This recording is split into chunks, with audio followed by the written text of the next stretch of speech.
അസ്സലാമു അലൈക്കും വറഹ്മത്തുള്ളാഹി. സൂറത്തുൽ ലൈൽ. ഇന്ന് മുഹാദാണ് സൂറത്തുൽ ലൈൽ ഓതുന്നത്. അഊദു ബില്ലാഹി മിനശ് ശൈത്വാനിർ റജീം. ബിസ്മില്ലാഹിർ റഹ്മാനിർ റഹീം. വല്ലൈലി ഇദാ യഗ്ശാ. യഗ്ശ എന്നുള്ളത് ഗ് എന്ന് നമ്മൾ ഖുതുബജദിൻ്റെ അക്ഷരങ്ങൾ പറയുമ്പോൾ ദ് ബ് എന്നൊക്കെ പറയില്ലേ, അപ്പോൾ യഗ്ശ അങ്ങനെ വരിക. യഗ്ശ എന്ന് പറയരുത്.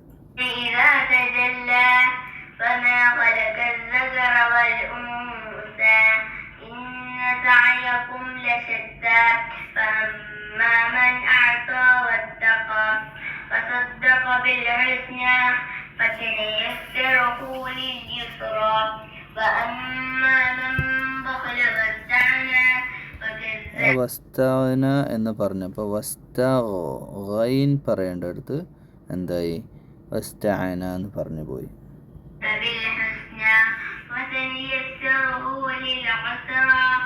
ഉസ്റ എന്നായി പോലെ ലിൽ ഉസ്റ. ഈ ഖുതുബജദല്ലാത്ത അക്ഷരങ്ങളിൽ നമ്മൾ എന്ത് ചെയ്യരുത്? സ്ട്രെസ് ചെയ്യാൻ പാടില്ല. അപ്പോൾ അങ്ങനെ ചില ആൾക്കാരൊക്കെ ഓതുന്ന കേൾക്കുക. അപ്പം യാ ബനി ഇസ്റായീല, ഇസ് എന്ന് പറയുന്ന പകരം ഇസ്റാ അങ്ങനെ പറയരുത്. ലിൽ ഉസ്റ ഉസ്റ എന്ന് പറയരുത്.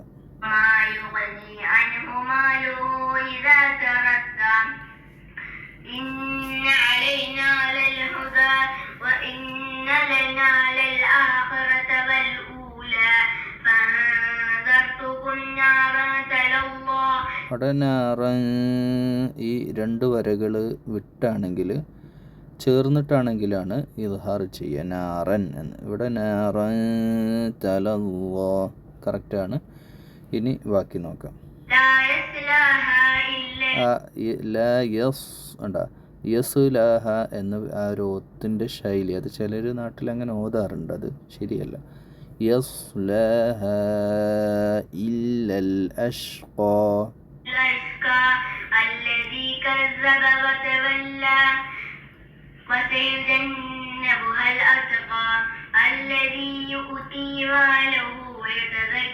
അവിടെ ഈ മാലഹു കുറച്ചുകൂടെ എക്സ്റ്റെൻഡ് ചെയ്യുക. മാലഹു യതസക്ക. വമാലി ഒരു ചെറിയൊരു വിട്ടുപോയല്ലോ അല്ലെ, ഒന്നുകൂടെ നോക്കാം. വമാലി അഹദിൻ എന്ന് പറയേണ്ടടുത്ത് എന്ന് പറഞ്ഞിട്ടായിപ്പോയി. ഐൻദഹു. ആ നിഅമത്തിൻ പറഞ്ഞോടുകൂടെ ഇദ്ഹാർ ചെയ്തവന്, അതായത് രണ്ട് വരകൾ കസ്റത്തൈൻ ചേർന്നിട്ടല്ലെങ്കിൽ വിട്ടാണെങ്കിൽ നിഅമത്തിൻ തുജ്സ. നിഅമത്തിൻ എന്നല്ല.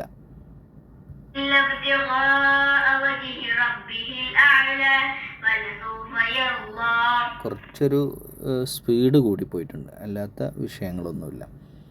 ജസാക്കല്ലാഹ്.